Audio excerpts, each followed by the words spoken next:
Desde los estudios de NTC, la red independiente presenta Noticias 1. Esta noche en Noticias 1, apertura de nueva legislatura sin legisladores. De 280 solo asistieron 38. La vieja, así llamó el presidente a la vocera de la oposición, Aida Abella. ¿Cuántos de los congresistas que financia la Casa Char votaron por Char? Pillamos la celebración de una misa católica en el norte de Bogotá. Los feligreses nos llamaron demonios. Patrulleros reales simularon incautación de vehículos, se lo robaron y pidieron 2 millones para devolverlo. ¿Qué tal esto? Y en Top Secret, la ministra se llama Mabel Torres o Mabel Lara. Y en los deportes, Germán Arango. Mónica, ya tenemos definidas fechas y horas del reinicio de la Copa Libertadores de América. Todo, por supuesto, si el COVID lo permite. A propósito, ¿ustedes se imaginan eliminatorias suramericanas al Mundial en Europa desde noviembre y con 3 partidos por jornada? Lo estudia la Conmebol. Y aquí está. Esta es la imagen del día. Por primera vez en la historia de Colombia, el Congreso inicia una legislatura en ausencia de 242 de los 280 miembros de las plenarias. Solo 38 parlamentarios estuvieron presentes en el Capitolio. Son los rebeldes que argumentan que la tecnología todavía no garantiza la democracia ni la transparencia de sus votos. Y el dato que tampoco se olvidará de esta jornada es la frase del presidente Duque, que en un micrófono abierto captó cuando su voz, después de que la líder de oposición Aida Bello preguntara si el mandatario la estaba escuchando, él la llamó vieja. De esta historia hablaremos hoy. Por la prensa libre y el derecho que todos ustedes tienen a la verdad, yo soy la red independiente. Presenta Noticias 1 con Mónica Rodríguez y Germán Arango. Buenas noches y bienvenidos a la mejor información del fin de semana. Con una pantalla en que se ven de a uno en uno los congresistas actuales, se abrió oficialmente la legislatura. En el Capitolio solo había 38 parlamentarios, en el resto de la edificación asustaban. Eduardo López Júquer. Mónica, fue una sesión larga y difícil en medio de las dudas de la constitucionalidad y legalidad que tendría esta inauguración de las sesiones del Congreso. La solemnidad que por 200 años revistió la instalación de las sesiones ordinarias del Congreso quedó a un lado en este 2020.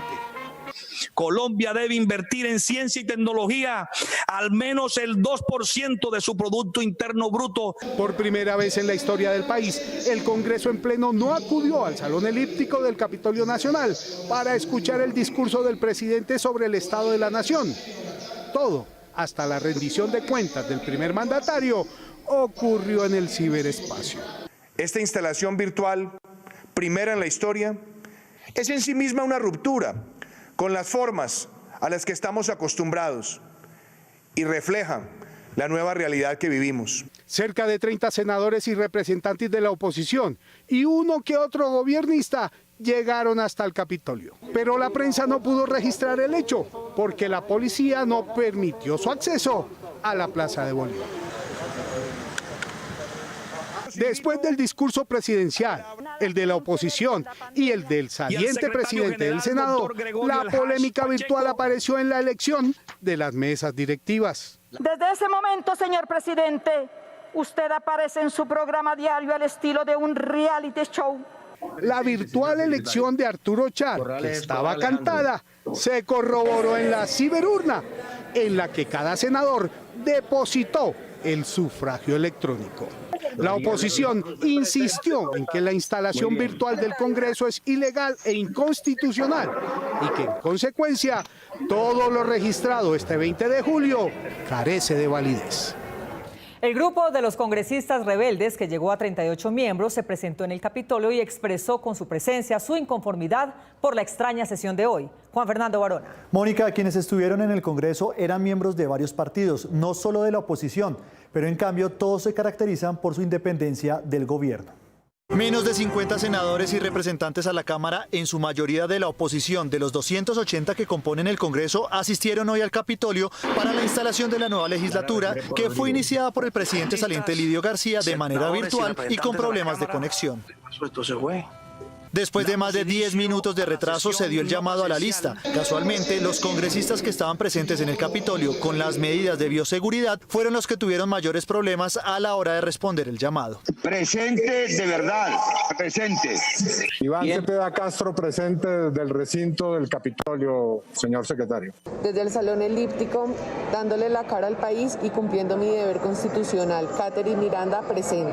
Los congresistas presentes en el Capitolio aseguraron que le están cumpliendo al país y a sus votantes. Ya estamos en el Capitolio Nacional cumpliendo con nuestra responsabilidad constitucional. La bancada de oposición lista para asumir la nueva legislatura. Unos por comodidad, otros porque están entregados al gobierno, pretenden violar la ley quinta, poniendo en riesgo la democracia y separación de poderes. Los senadores y representantes que estuvieron toda la tarde en el Capitolio lamentaron que sus colegas no hayan estado presencialmente y manifestaron que la instalación no cumplió los requisitos de ley.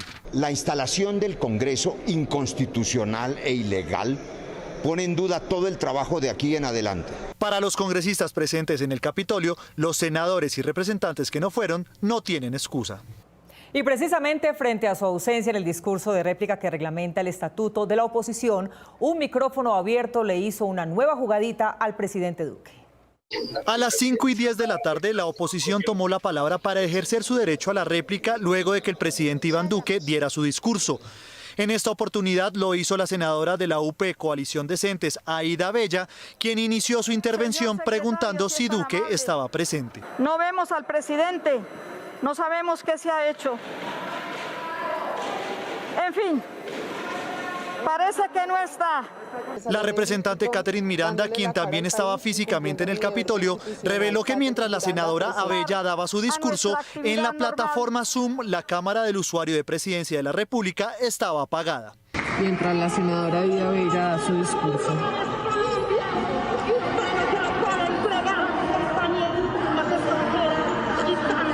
Presidente Iván Duque no hace presencia en la sesión virtual del Congreso. A las 5:14, 4 minutos después de haber iniciado el derecho a la réplica de la oposición, el equipo de prensa de la presidencia envió a los periodistas 2 videos en los que se ve al mandatario aparentemente presenciando el discurso de su opositora. A las 5:19, la vicepresidenta Marta Lucía Ramírez publicó este trino con un video en el que asegura que el presidente Iván Duque y su equipo de gobierno están escuchando atentamente y con respeto a la senadora Aida Bella en su réplica. El presidente Iván Duque, con parte de su equipo, escucha con respeto intervención de la oposición en instalación del Congreso. Sin embargo, en el video subido por la misma vicepresidenta Ramírez, se oyó al presidente referirse con algo de descortesía a la senadora Aida Bella.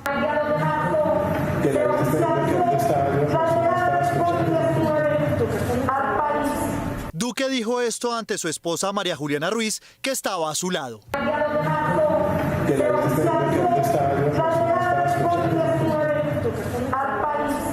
En el video también consta cuando el director del Departamento Administrativo de la Presidencia, Diego Molano, se acerca al jefe de prensa, Carlos Cortés, para darle una indicación. Posteriormente, el equipo de prensa envió los videos oficiales y el trino de la vicepresidenta fue eliminado. La trayectoria del nuevo presidente del Senado ha transcurrido en los escenarios como cantante y en los estadios como dirigente del Junior de Barranquilla, al lado de su hermano alcalde y gobernador y de su papá ex senador, ex ministro y empresario. Todo al mismo tiempo. Dame el tono para cantarle a La Paz. El tono que pidió Arturo Char para cantar como presidente del Senado se lo dieron esta tarde los votos de Cambio Radical, el Centro Democrático, los conservadores, el liberalismo y los cristianos. Los acuerdos políticos de hace 2 años le otorgaron a Cambio Radical el derecho de presidir el Congreso en el tercer periodo legislativo y Char fue el escogido por su partido. Como dice mi Colombia, por primera vez un presidente de la rama legislativa del Poder Público asume el cargo de manera virtual. Y en sus primeras palabras, como cabeza del legislativo, llamó a superar la polarización. Después de este juramento, en una semana Arturo Char deberá presentarse ante la Corte Suprema, que lo citó a versión libre dentro de las investigaciones preliminares que se adelantan por corrupción electoral y fuga de presos, delitos confesados por Aida Merlano. Yo fui condenada a 15 años de prisión. La oposición, en rechazo al candidato de los partidos gobiernistas, presentó a Iván Marulanda como un candidato para presidir el Senado. Pero no les alcanzaron los argumentos ni los votos. Char Chalhup Arturo. Char Chalhup Arturo. Arturo Char es el menor de la dinastía política que domina el departamento del Atlántico desde hace más de 15 años, proyectada por su padre, el exministro Fuad Char, y consolidada por su hermano Alejandro, 2 veces alcalde de Barranquilla y en las listas de los precandidatos presidenciales para el 2022. 1914, este fue un corregimiento. Por lo menos 7 congresistas gestionaron aportes de campaña con el Banco Serfinanza y otras empresas de la familia Char de Barranquilla, y a partir de ahora deben votar cuando lo diga uno de sus aportantes. Juliana Ramírez. Mónica, los congresistas deben declarar cuáles son sus negocios y sus conflictos de interés, pero al senador Char se le olvidó reportar los negocios suyos y los de su familia relacionados con supermercados, puertos, aeropuertos y hasta un banco, entre muchos otros. En la declaración de bienes, rentas y conflicto de intereses que deben publicar los funcionarios públicos, Arturo Char no relacionó ningún negocio de él o de su familia, ni declaró los conflictos de interés por su poder económico, relación directa o familiar con más de 10 empresas. El negocio más reconocido del clan Char es Supertiendas y Droguerías Olímpica, cuya presidencia está en manos de su hermano Antonio Char. Esta empresa tiene 371 sedes en el país e ingresos operacionales por 6,1 billones de pesos, lo que la convierte en la 10ª más grande del país y la segunda en el sector comercio. Podemos duplicar nuestra representación en el Congreso. La familia Char hace presencia en sectores como medios de comunicación y publicidad con Organización Radial Olímpica y Sonovista Publicidad, en infraestructura y construcción con Constructora Portales Urbanos, Aeropuerto Oriente y Sociedad Portuaria de Barranquilla, en el sector industrial con Empaques Transparentes, en el farmacéutico con Laboratorios Best, en deportes con el Club Deportivo Popular Junior y en el sector financiero a través del Banco Serfinanza. Este último banco, los Char se lo compraron al Grupo Santo Domingo y a corte de marzo de 2020 reportó activos por 2,1 billones de pesos. Esta semana la organización Fuerza de Respuesta Social Anticorrupción Fuerza y el portal de periodismo Cuestión Pública solicitaron a todos los senadores declararon sus conflictos de intereses por relaciones financieras con la familia Char y se abstuvieran de la votación de hoy. Ninguno lo hizo. Mediante un derecho de petición, les hemos solicitado a todos los senadores que nos informen sobre esas relaciones y que, de existir, se declaren impedidos para votar por el señor Arturo Char para la presidencia del Senado. Debemos evitar que los poderes económicos continúen fortaleciendo la captura de la democracia. Por lo menos 7 senadores financiaron su campaña o recibieron aportes a través de alguna de las organizaciones del Grupo Char, de manera que quien les pedirá el voto de ahora en adelante es uno de los aportantes de sus campañas. Aunque algunos extrañen el desfile militar del 20 de julio, no es esta la primera celebración del grito de independencia sin parada militar. Desde que se estableció en 1907, se ha dejado de hacer en 1932, 1934, 1948 y 1997, cuando los militares se negaron a pararse frente a Ernesto Samper. En 1820, 10 años después del grito de independencia, se llevó a cabo la primera fiesta de celebración de la firma del Acta de la Revolución. El vicepresidente Francisco de Paula Santander asistió al primer Te Deum y luego al baile de la noche.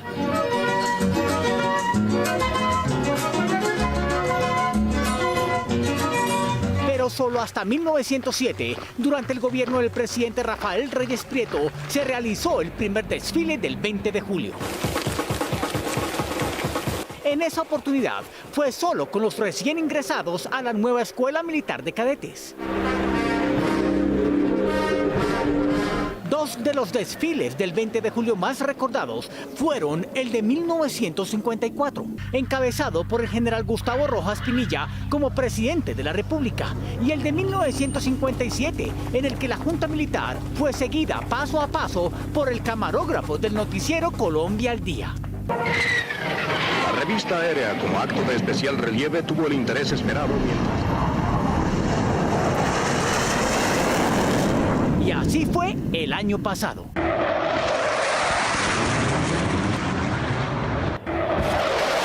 El desfile del 20 de julio, la fiesta nacional que desde hace 113 años embelece a los niños y llena de orgullo a los policías y militares, no se pudo realizar entre 1932 y 1934 por la Guerra Colombo-Peruana, ni en 1948 porque Bogotá quedó destruida por el magnicidio de Jorge Eliezer Gaitán, ni en 1997 cuando las Fuerzas Armadas se negaron a marchar frente al presidente Ernesto Samper, ni hoy por la COVID-19.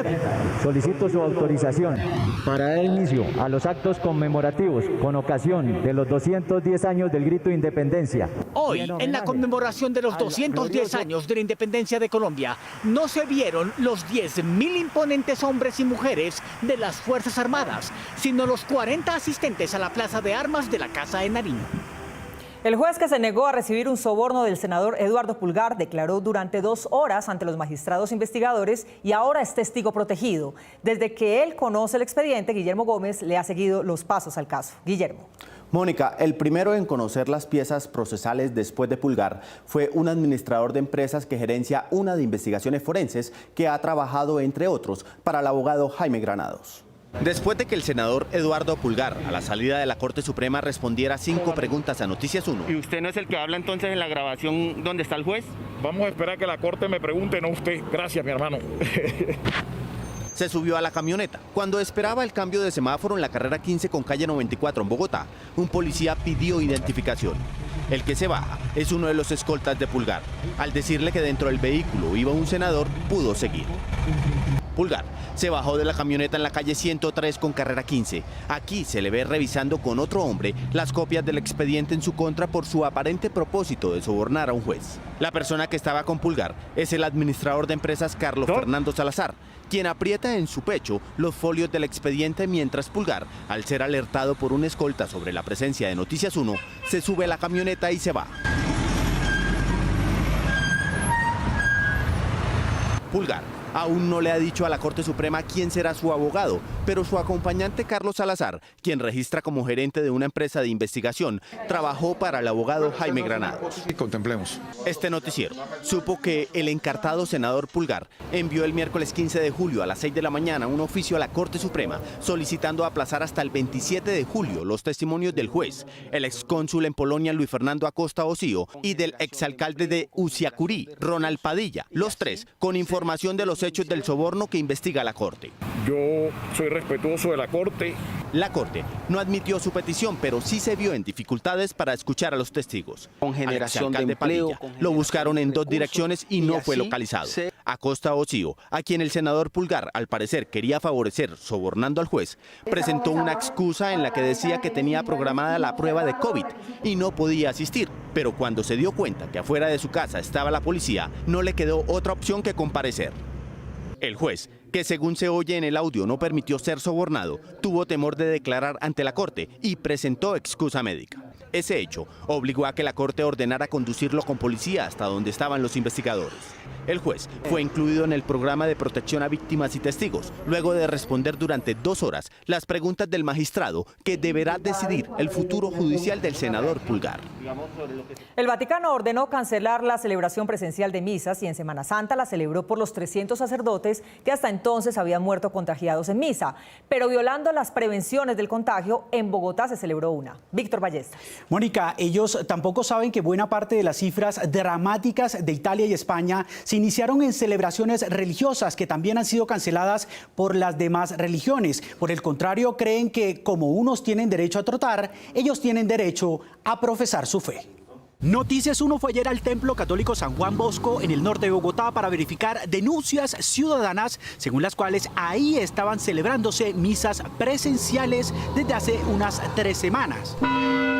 Cuando llegamos al sitio, este aparentemente estaba cerrado. Sin embargo, hacia las 10:30 de la mañana empezaron a ingresar feligreses por la parte trasera del templo, mientras su entrada principal permanecía cerrada y sin un alma.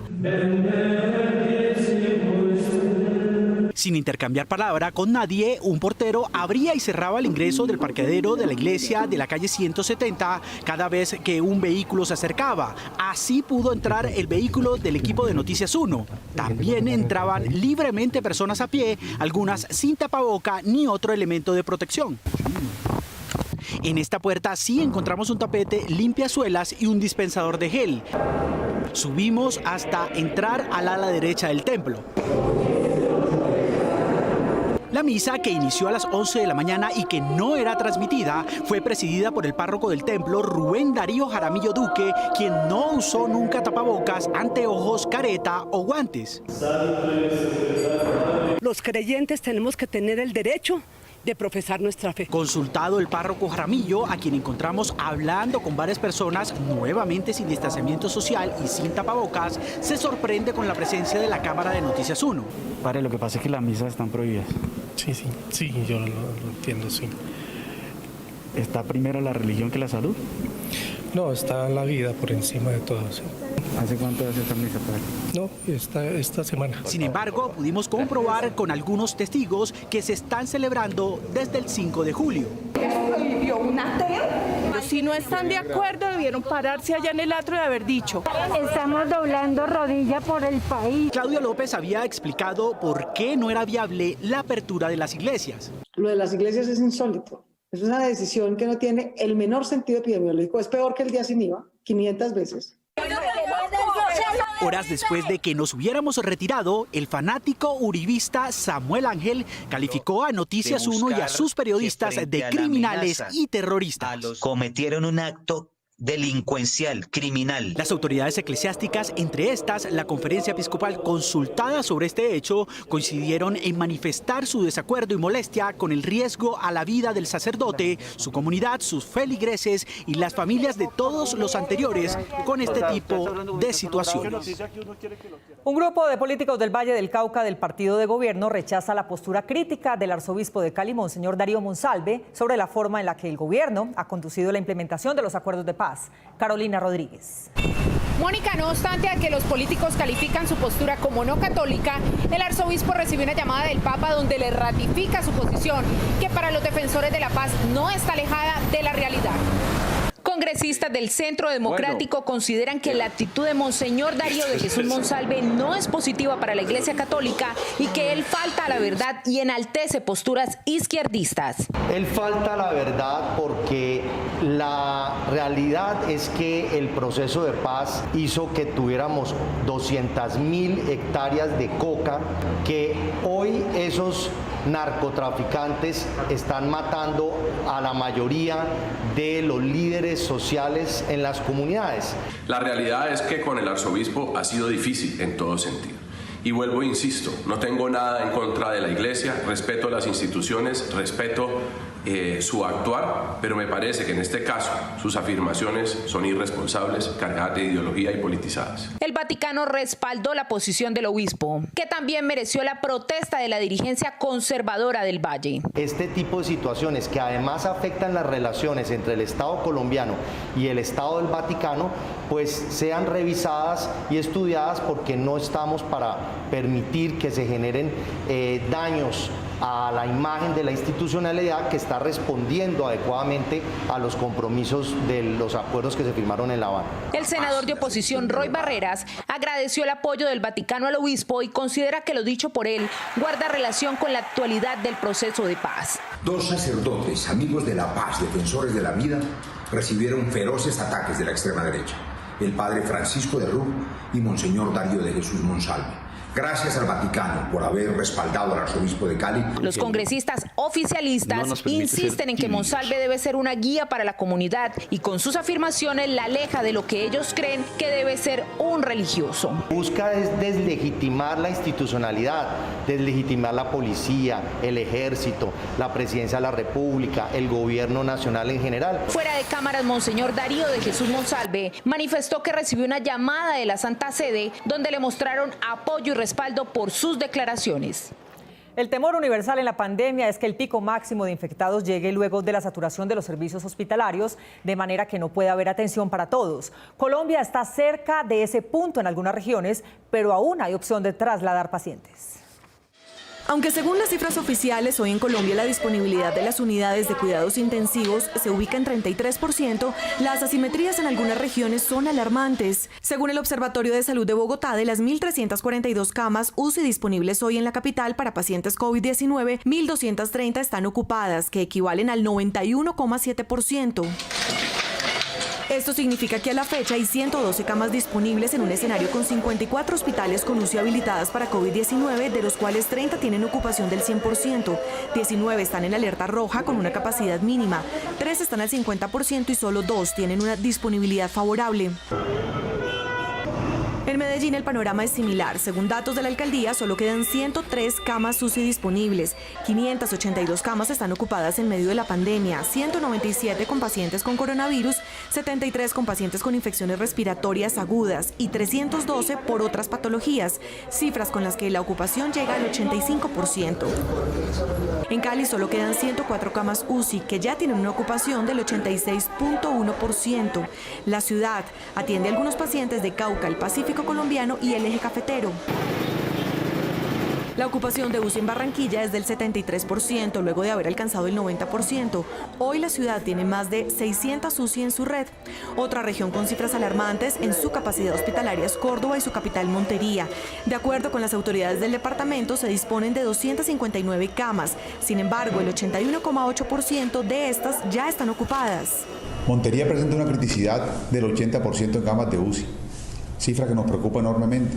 La responsabilidad de la ciudad y su competencia es primer nivel, camas de hospitalización, las cuales hicimos un esfuerzo enorme, multiplicamos por 2-3 hospitales nuestros. En Cartagena la ocupación de camas pasó del 75% al 73% de las 226 que están ocupadas. En Riohacha, de las 29 camas de UCI con las que dispone esta ciudad, 22 se encuentran ocupadas por pacientes con diagnóstico positivo o probable de COVID-19. Y en Quibdó hay solo 30 camas de UCI. En departamentos como Guainía, Caquetá y Putumayo se alcanzó la máxima capacidad, por lo que el personal de salud ha pedido ayuda para atender la emergencia. A pesar de los 200.000 casos del país, hay quienes consideran que el COVID-19 es una gripita, pero la secuela del virus en quienes lo han vivido deja claro que la tal gripita no pasa en vano y que sus recuperados tendrán que volver nuevamente al médico y posiblemente al hospital. Total 95.804 pacientes recuperados de la COVID-19, pero ¿qué tan aliviados están? 1 de cada 4 pacientes hospitalizados por COVID-19 finalmente necesitan la atención en cuidados intensivos por estar más graves y porque necesitan el soporte de un respirador o ventilador. Un alto porcentaje de ellos quedan con secuelas al retornar a su hogar y muchos de ellos son más graves si los pacientes previamente tenían enfermedades crónicas avanzadas y no controladas, generalmente como hipertensión, diabetes, cardiovasculares, etc., y principalmente si ellos no estaban en buena condición física al momento de enfermarse. Los jóvenes que consideran que la tasa de mortalidad es baja en ellos y no les pasará nada incluso si llegan a estar en una UCI, deberían reconsiderar los síntomas residuales relacionados principalmente con problemas cardíacos y pérdidas de la capacidad pulmonar.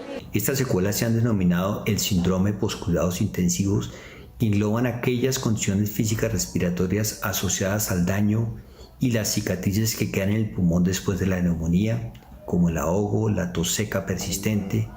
Por otro lado, la atrofia muscular asociada al estrés físico, los trastornos nutricionales y la marcada pérdida de peso. Pero también existen secuelas en la parte cognitiva, neurológica y en la salud mental. Principalmente trastornos de la memoria y de la atención y por último las psíquicas, depresión, ansiedad y muchísimo estrés, muy semejante al síndrome de estrés postraumático. Estos pacientes deberán contar con el apoyo de un equipo multidisciplinario que incluya, entre otros, neumólogos, fisioterapeutas, nutricionistas y psicólogos. La pregunta es ¿cuánto deberá aumentar el presupuesto de salud para atender los problemas crónicos que tendrán a mediano y largo plazo y en algunos casos de forma irreversibles muchos de estos pacientes? Las industrias de la llamada economía naranja son las más afectadas por la pandemia, lo que indican los indicadores. Según el boletín técnico del DANE, entre mayo de 2019 y de 2020, la producción de cine y video disminuyó en un 93.1%. La ocupación hotelera de Colombia disminuyó un 47.3%, los bares y restaurantes en un 55.6% y los centros de llamadas crecieron un 10.5%. Esto indica que la economía naranja se agrió. Esto es lo que indican los indicadores. Ya regresamos con la historia de la camioneta que desapareció en las manos de la policía. ¿En qué tal esto? Esto es Noticias 1, la red independiente.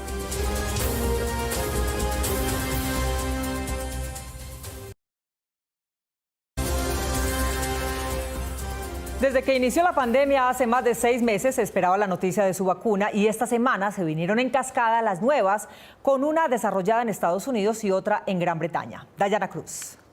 Mónica, y de paso se anunció también en Londres que resultaron efectivas las pruebas para el tratamiento de pacientes infectados con un inhalador que reduce la infección y las posibilidades de que llegue a requerir atención en una UCI.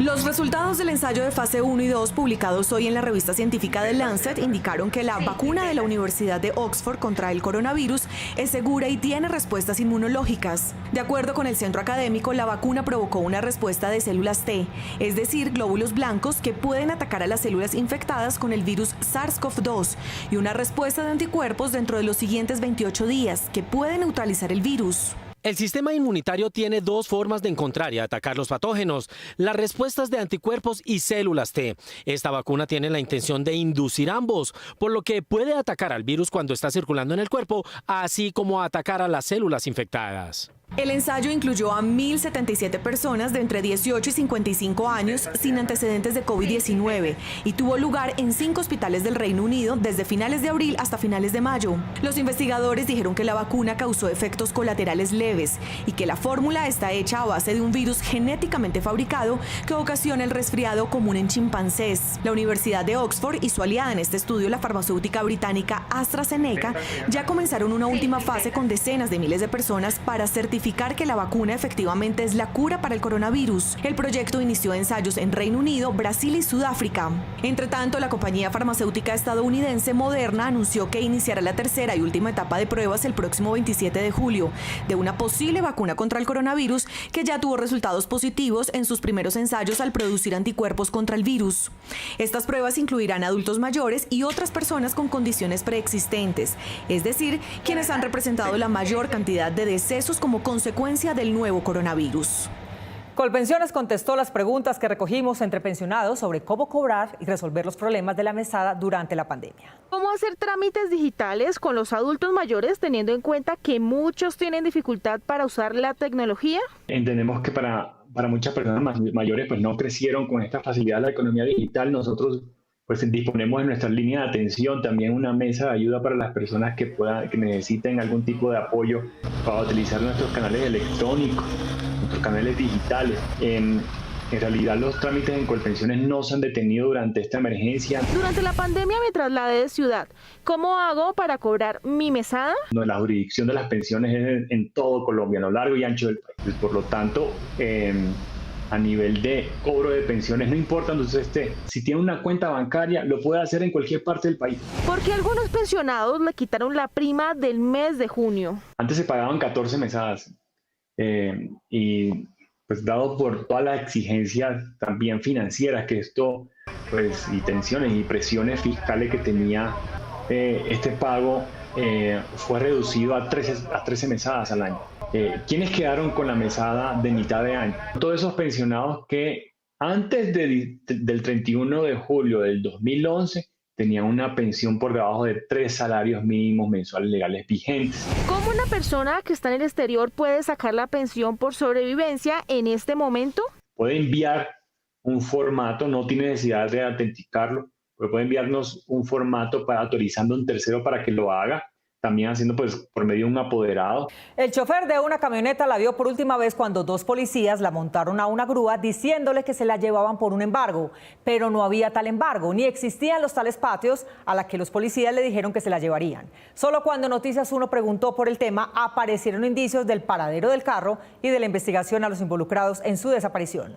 ¿Qué tal es? El pasado 27 de mayo, dos patrulleros llegaron en esta camioneta identificada con el número 1710340 y de placa OLO 572 al barrio Cundinamarca de Bogotá para adelantar un supuesto procedimiento judicial contra este vehículo particular. Su conductor se sorprendió. Me dijo que la camioneta estaba requerida por el PDA, cosa que no sabía qué era. Y le pregunté a él que qué era y me dijo que era un embargo del BVA. Como la camioneta era alquilada, Roberto desconocía si había una supuesta deuda con el banco, por lo que accedió a que se la llevaran. Inmediatamente apareció esta grúa de placa ZIJ494 que se moviliza sin revisión técnico-mecánica y sin SOAT desde marzo, según el Registro Único Nacional de Tránsito que revisamos y que también certifica que su propietaria es una ciudadana que se llama Amparo Sarta Andrade. Cuando el conductor asaltado en su buena fe intentó buscar el vehículo en el patio en el que supuestamente iba a estar parqueado, se llevó otra sorpresa. Yo intenté buscar por todos los patios de Bogotá. Según este documento entregado por el uniformado, el vehículo sería llevado a estos patios, pero allí solo hay una bodega. Es decir, se robaron la camioneta. Me empezaron a llamar a mi celular pidiéndome rescate, entonces pues me pidieron 2,5 millones. Me dijeron que los daba cuando me pusieran la camioneta acá. La víctima del robo del vehículo interpuso una denuncia en la SIJIN y aparentemente se iniciaría una investigación. 20 días después del robo, la víctima encontró la patrulla en la que se movilizaban los policías que participaron del robo de su vehículo y les pidió explicaciones. Sin quedar satisfecho, regresó a su casa. La demora fueron 3 horas y llegaron 2 motorizados más a preguntarme qué había sucedido con la camioneta, que si la había encontrado. Yo le dije, no, la verdad no. Ya obviamente entró la desconfianza porque pues es un lunes festivo, los policías no eran del cuadrante. Noticias 1 investigó quién estaba a cargo de este vehículo de la policía que quedó grabado en varias cámaras de seguridad el día en que 2 uniformados participaban de un plan para robarse esta camioneta y luego extorsionar al dueño para regresarla. Desde el pasado 13 de febrero de este año, el patrullero Luis Huertas Gómez está a cargo de la camioneta Renault Traffic que pertenece a esta unidad policial, estación de policía Los Mártires aquí en Bogotá, y de la cual se bajó un uniformado que terminó involucrado en el robo de una camioneta aquí en Bogotá. Los compañeros del policía negaron conocerlo. ¿Ustedes no conocen a ese patrullero en esta estación?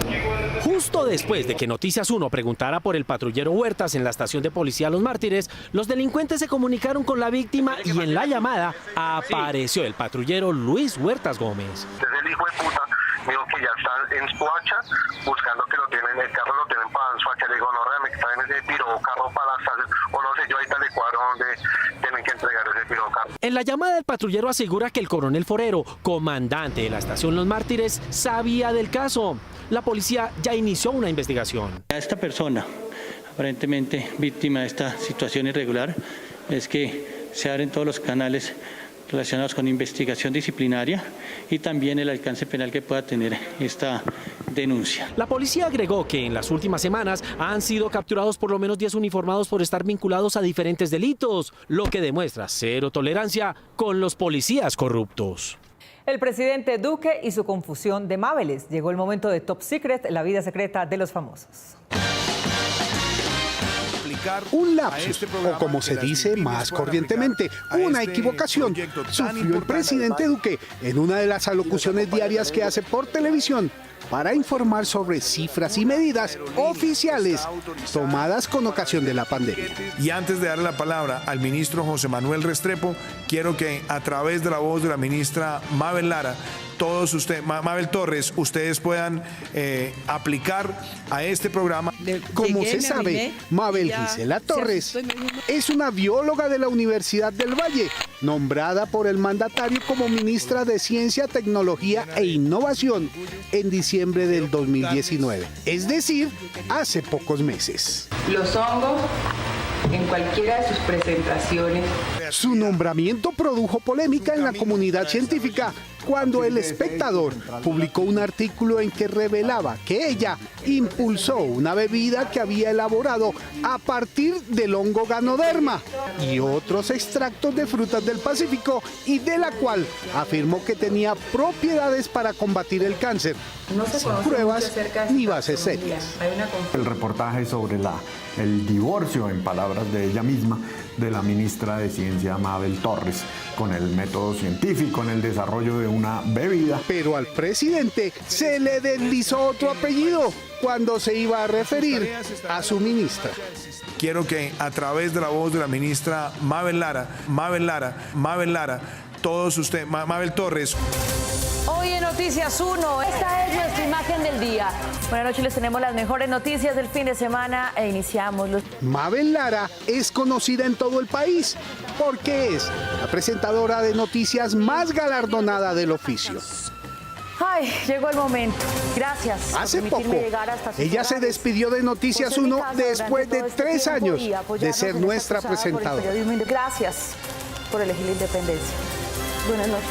La confusión del presidente no solo se debe a que las dos connotadas profesionales tienen el mismo nombre, también a que seguramente el jefe de Estado no se pierde Noticias 1 y tampoco Top Secret.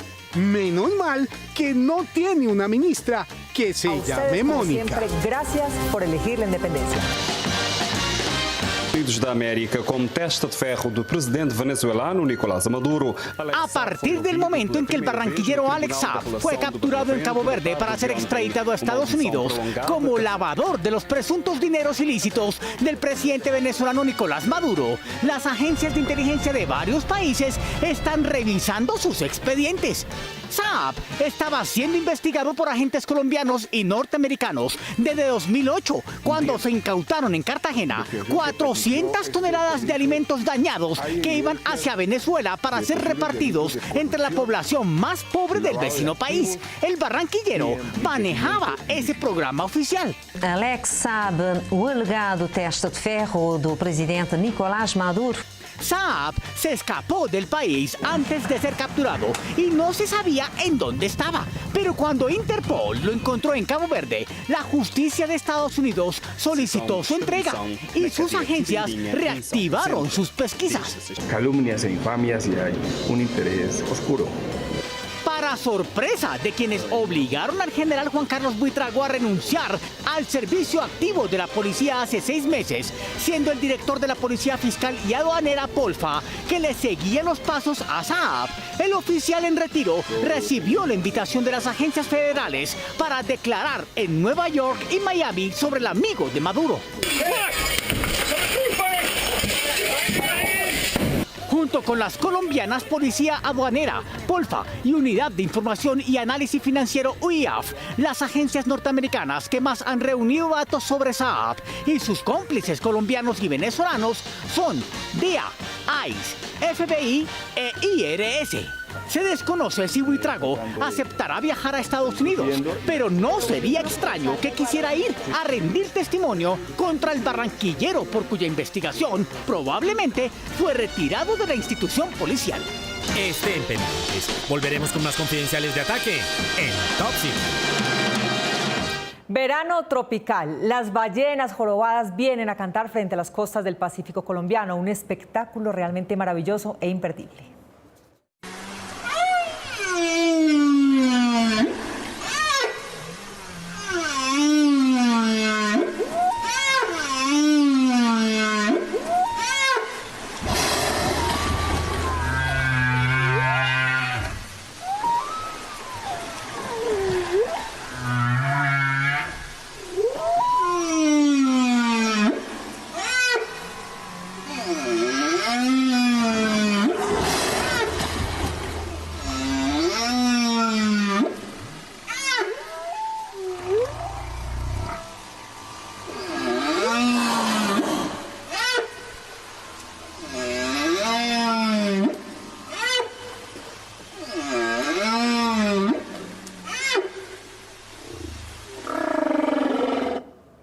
absolutamente maravilloso. Nosotros nos vemos en las redes sociales el próximo sábado a las 8 de la noche, aquí en Cable Noticias, con las mejores noticias del fin de semana.